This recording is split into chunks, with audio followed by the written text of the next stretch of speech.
छप्पन दुकान पर सजी ब्रिक्स सम्मेलन के मेहमानों के लिए स्वाद और संगीत की महफिल। खोपरा पैटिस, साबुदाना खिचड़ी, मटर कचौरी, वेज हॉट डॉग, पोहा, पाव भाजी, फालूदा, दही बड़ा, शाही शिकंजी, भुट्टे का किस, स्पेशल पान से किया मेहमानों का स्वागत। हालांकि छप्पन पहुंचने वाले मेहमानों की संख्या कम रही।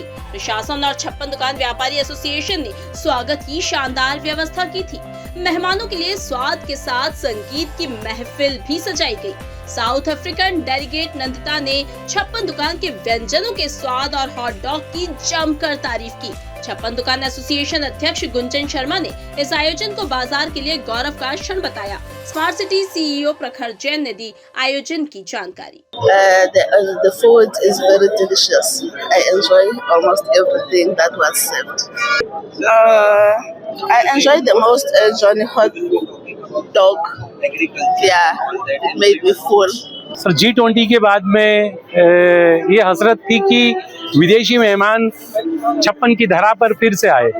तो जब विदेशी मेहमान किसी स्ट्रीट फूड पर आते हैं तो ये बड़ा उत्साह का विषय होता है कि हम बाजार में इस बाजार की वो साख लेके बैठे हैं जहाँ पे विदेशी मेहमान भी विदाउट एनी हेजिटेशन के कुछ भी खा सकते हैं। तो हमने जो इन्हें परोसा है वो हमारा जो ठेठ बाजार का जो फूड है हमने वही परोसा है।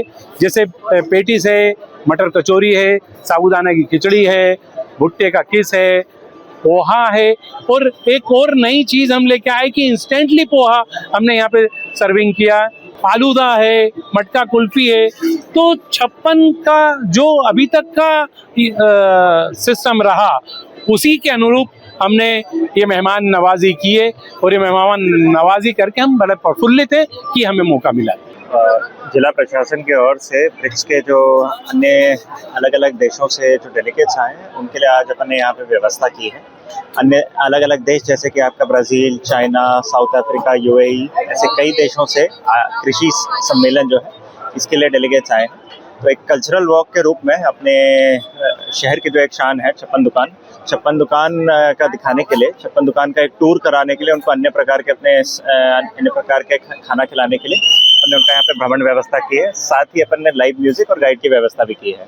तो इससे एक सकारात्मक अपना पॉजिटिव एनवायरनमेंट बन रहा है जिससे दूसरे देश से आए डेलीगेट्स भी देख पाए कि किस प्रकार का एक फूड स्ट्रीट डेवलप की गई है जिला में। इंदौर के लिए जब दूसरे देश से लोग आते हैं, जब देखते हैं कि अपने शहर के कितनी कल्चरल एलिमेंट्स है कितने वेल डेवलप्ड हैं, एक फूड स्ट्रीट एक जो बहुत एक यूनिक कॉन्सेप्ट के तौर पर एक डेवलप हुआ है, तो फिर वो वापस जाकर नेचुरली देश की तारीफ करते हैं। फिर अपने देश की प्रेस्टीज का सवाल होता है और अपने देश की तारीफ अगर दूसरे देश में होती है तो सभी को बहुत अच्छा लगता है। तो